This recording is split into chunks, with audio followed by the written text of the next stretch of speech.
Boo. Time for a video. So we don't talk about this much, but Fender made cabinets with the same caring way they make amps in the old days. In the old days, they were simply the finest amp made. Now, Fender makes a lot of amps in all sorts of price ranges. They do make hand-wired amplifiers. They don't advertise them, but whatever.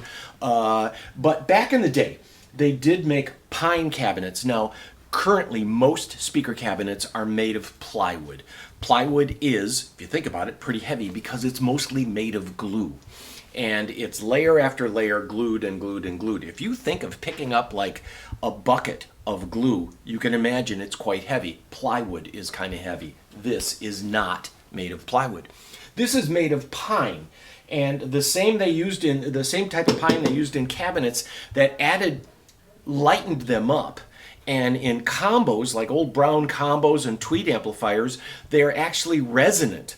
So the reason guys buy old tweed amps and brown amps and blackface amps is their pine cabinets is one reason you'll buy that, because that tends to resonate. This solid pine is literally not a piece of plywood. It's a solid piece of pine, and they are finger jointed, so they're very durable.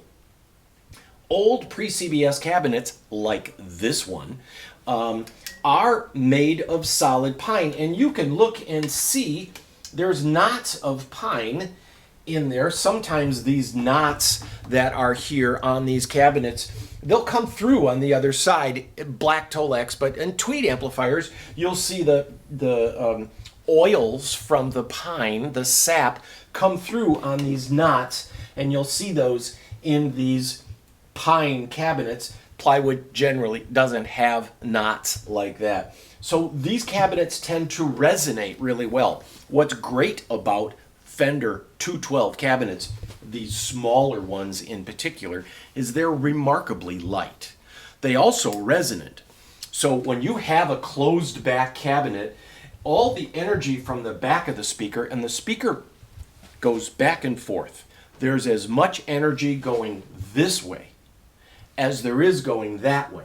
And by putting a back on it, you're forcing all of that forward, and you get a bigger bass response. You get this thump that happens because of the cabinet. When you have a solid pine cabinet, besides being lightweight, it actually resonates outside. So a well-made solid wood cabinet will resonate all over. Pine like this is a 63 cabinet, pine like this will actually age just sitting there, so they tend to be quite light.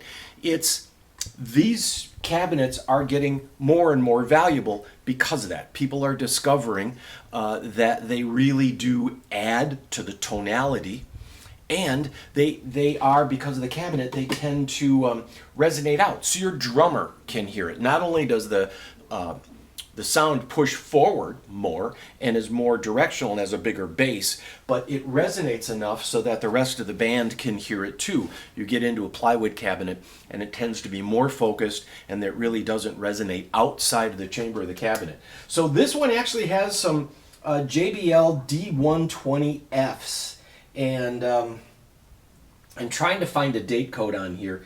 I'm pretty sure these are expensive, but these D120Fs are a much lighter cabinet. When you have these old gray speakers, those of you out there watching this video that know the gray back JBLs are going, oh my gosh, these are great speakers. This was the finest speaker they can make.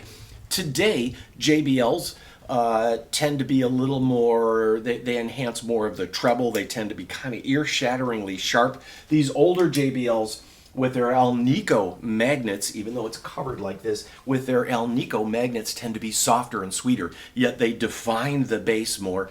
If you're an Allman Brothers fan, one of the secrets to the sound of playing a Marshall through a 4x12 is to load it with JBL speakers. So that's it. We have in two of these cabinets. A cabinet like this, we're not going to ship. I mean, we could take it down to a pack and ship. That's probably $250, $300 to ship it. And then once it leaves, it's your problem. There's no returns on cabinets.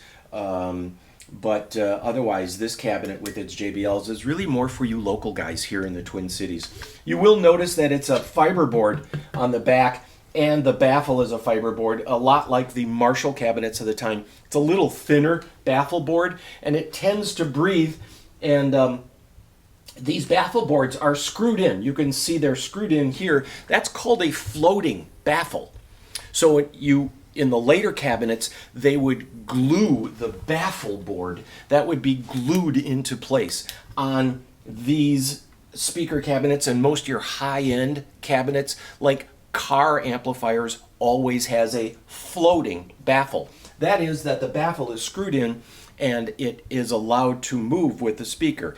As the speaker paper goes back and forth, physically the speaker goes back and forth, and that adds to the sound. You have a thinner baffle. It is a floating baffle, not a glued in baffle, and this is important to the tone. This is why these are going up in value, to recreate all of this in today's market, even without the vintage value of these older cabinets. These cabinets would be more expensive than these cabinets are now.